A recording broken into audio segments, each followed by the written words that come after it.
एक था Mohan. Chapter 18। Jail भी एक स्कूल है।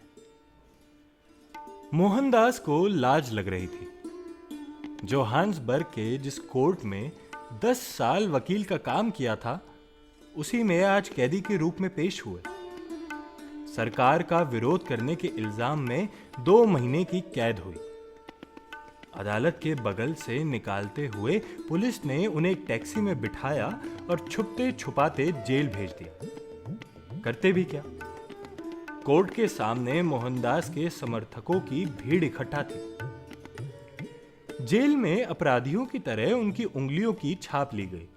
सभी कपड़े उतार कर वजन तोला गया। फिर जेल के गंदे कपड़े पहनने के लिए दिए गए। उनके साथी भी उन्हीं की तरह सरकार का विरोध करने के लिए जेल में डाले जाने लगे। कीड़े मकोड़ों की तरह 150 लोगों को एक ही कमरे में ठूस दिया गया था, जबकि 50 जनों के रहने भर की जगह थी वो।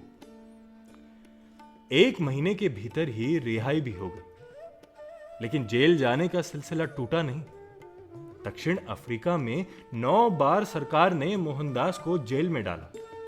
खाने को मिलता था सिर्फ मकई का बेस्वाद दलिया। हत्या और डकैती जैसे संगीन जुर्म की सजा काट रहे अपराधियों के साथ रहना पड़ता था।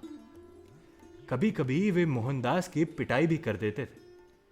कभी उन्हें छोटी सी कालकोठरी में बंद कर दिया जाता था, जिसमें टट्टी पेशाब करने के लिए एक बाल्टी रखी रहती थी।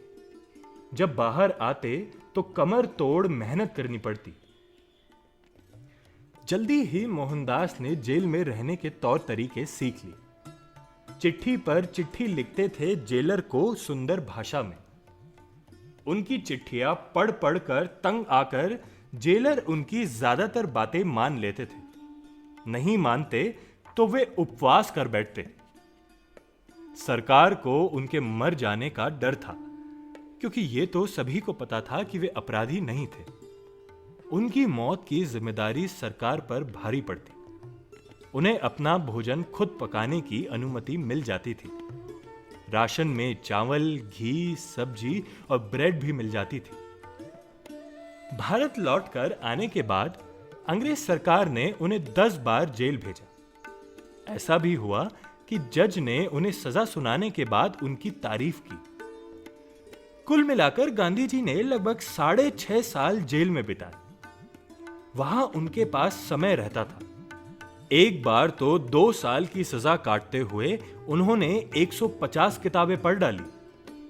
जेल में बैठकर किताबें लिखी, उर्दू पढ़ना सीख लिया। एक चीनी कैदी को अंग्रेजी सिखा दी और एक अंग्रेज कैदी को गुजराती। अहमदाबाद में साबरमती नदी के किनारे आश्रम बनाने के लिए जो जमीन चुनी गई, उसके एक तरफ शमशान घाट था और दूसरी तरफ सेंट्रल जेल। उन्हें यह जगह ठीक लगी। उन्हें पता था कि जेल के आसपास की जगह साफ सुथरी होती है। उन्होंने यह भी कहा कि सत्याग्रही लोगों को जेल और मौत दोनों से ही डरना नहीं चाहिए।